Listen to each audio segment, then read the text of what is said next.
Hello, we are going to show you how to clean a diamond band today. Some of the items that you will need will be soft bristle toothbrush, a little container for your soap, Windex, and a hot bowl of water. So what I'm going to do right now, since you can see that this ring is extremely sparkly, and hand lotion is always the issue.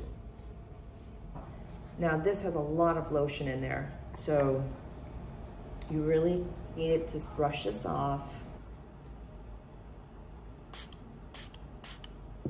Because it's pave, you kind of need to spray it all around, and you really want to like blot it out because sometimes the grease or the lotion or the shampoo is really buried in there.